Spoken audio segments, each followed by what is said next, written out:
Hey everyone, I'm Dan Saavedra from MergerData.com, and today I'm going to be talking about how manufacturing organizations end up with so many software tools. Now, you might be looking at the software that you're using in your day-to-day job and wondering why you have 15 to 20 different tools that you have to use. You might be looking at your team and seeing why they have 50 to 60 across your entire team. If you're looking at your company as a whole, you'll probably end up in the hundreds, especially the larger you get. So we're going to dig into why exactly that is, the process behind acquiring all these new subscriptions, and why tech ops is so important to consider when you're looking at a problem like this. So let's jump right in. I'm going to be recording my screen on an iPad as I draw out the exact situation that occurs when you're building an organization and when you're acquiring these software tools. So if you think about companies that are about 50 people or more, you'll start seeing this complexity that I'm about to draw out in the organization. And obviously, the larger you get, the more complexity you'll have in the organization, the more specialized people will be. Even if you're smaller than 50 people, let's say you're around 15 to 20 and above, you'll start seeing these types of functions pop up and you'll start experiencing these problems with too many software subscriptions and too many tools. And so if you're thinking about how an organization is broken down into functions, we'll just map out each of these functions starting from the front of the customer journey, and then we'll start moving towards the back of the house to map out the remaining parts of the organization. So if we're starting at the front of the customer journey, we obviously have marketing. We'll have sales. And I apologize for my poor handwriting. You'll usually have a customer success or project manager role or function within your organization. Sometimes there's overlap between these various functions, but the larger you get, the more specialized you are usually. Engineering and design. The reason why we're mapping all these out into these various business functions is just to show the number of units that are moving within a company, and we're going to walk back into how that ends up being hundreds of software tools that they're using day to day. So the customer will probably be thinking as well of the shop floor, and this is a very broad category because there's tons of specializations that go into that, but for this purpose, we're just going to group it all into one. Then we have our shipping and receiving. So once we finish up with what the customer is experiencing in terms of the business functions that they're interacting with, you have everything that's going on behind the scenes, the functions that are keeping the business running, that are taking care of other responsibilities that are critical to your own business functioning, but that a customer might not be thinking about necessarily when they're doing business with you. And so I'm just going to group these up top here above all these other functions. And if we do that, then we have things like HR, and we have finance, and we have IT, and then we'll have supply chain folks, which sometimes surfaces with your clients, but a lot of this can go on behind the scenes as well. And so if we just stop there, there's obviously way more functions that a business can be broken down into. But at the same time, if we stop there, we're talking about 10 different functions. So even if each of these functions had one tool, one piece of software that they used, we'd still have 10 different software subscriptions. And so if we take that one step further in terms of how businesses usually operate, how people usually operate within their own jobs, marketing isn't going to seek out tools that supply chain are using, that the shop floor is using, that they could use for marketing, right? There might be some overlap. Certain projects will expose them to certain software tools, but ultimately marketing is going to be thinking from marketing standpoint. And so what that means is they're going to have their own requests for software to do their own job. And so this might look like something of like a CRM. We'll have like a social media tool. We'll have the website and all the different components that go with that. Maybe like design tools for marketing specifically. Let's see what else. Some type of analytics platform for marketing activity. And so if we start breaking down by each of these business functions, you can see that the list starts getting long for what people are requesting within that specific business unit. HR, for example, will be asking for a payroll software. We'll have benefits.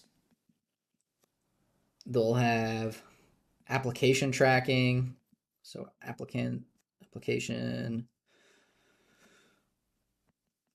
tracking, and the list goes on from there. Then you have IT, who might want, let's say, device management software.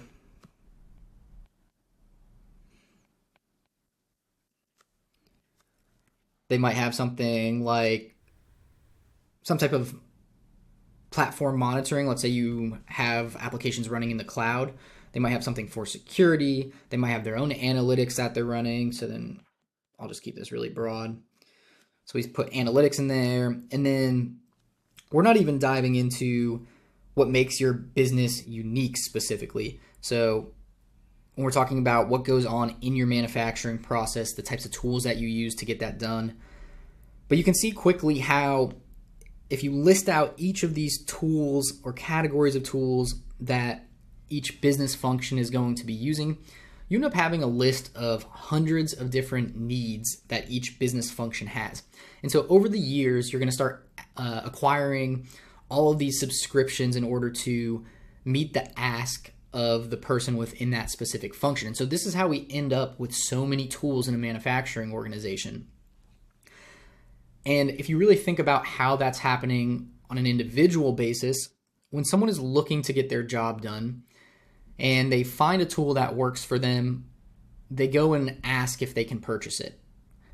Hopefully they would be researching within their own organization first and seeing if they have a tool that exists, but usually that doesn't happen. And so what they do is they go to their manager, they say, hey, this is a tool that I need in order to meet my KPIs for this year. The manager, if they have the ability to approve something like that, then they'll approve that cost. It goes into their spend for the year, and it's probably not thought about until you review your budget for the next year. In a lot of cases, if the tool is complex then and expensive, then you'll have this go up the chain only as far as it has to go in order to get bought. So the smaller that the tool is, the smaller the cost is for the company, the less likely it's going to go up to a level where it's considered how it fits into the whole tech stack for the company. And so this is why you end up seeing hundreds of different tools with a lot of overlap between organizations, because you're not going to go up to the CFO and understand where you're spending software everywhere in the business and whether or not it makes sense to add another tool to that tech stack. You're only going to go one step above you if you can get that approval from that manager level. So this explodes all the number of tools that you use. And this is also why tech ops is so critical to consider as a business, so that you keep an eye on what's going on in these different business functions. And with tech ops, you're able to see, okay, we have tools across all these different categories. We have tools across all these different business functions. How can we make sure that we reduce those number of software tools, and then we also consolidate into a single platform if possible?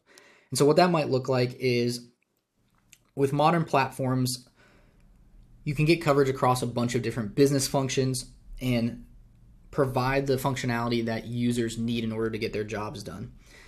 And so in ERP, for example, an ERP could bridge from sales all the way across to shipping and receiving from the customer standpoint, and then also cover finance and supply chain and HR, depending on what ERP you go with, depending on what modules they have.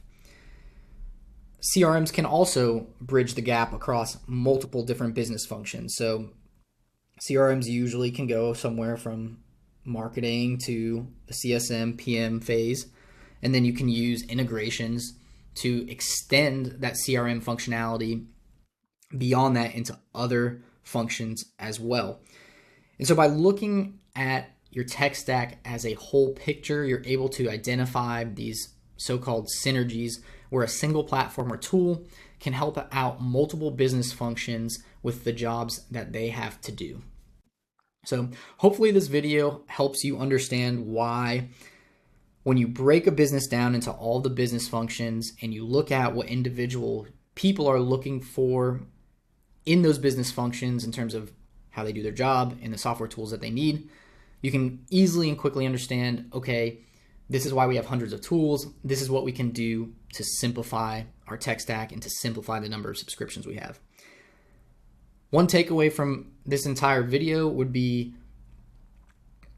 do a tech stack audit, which is get a lay of the land, understand all the tools that you use in your organization, analyze whether or not you truly need all of them, and see where there are possibilities to reduce the number of tools and consolidate onto one platform if possible. So a tech stack audit is a great way to do this. It's something that we do for all of our clients because it's a way to make sure that they're moving forward in the right direction and at the right speed.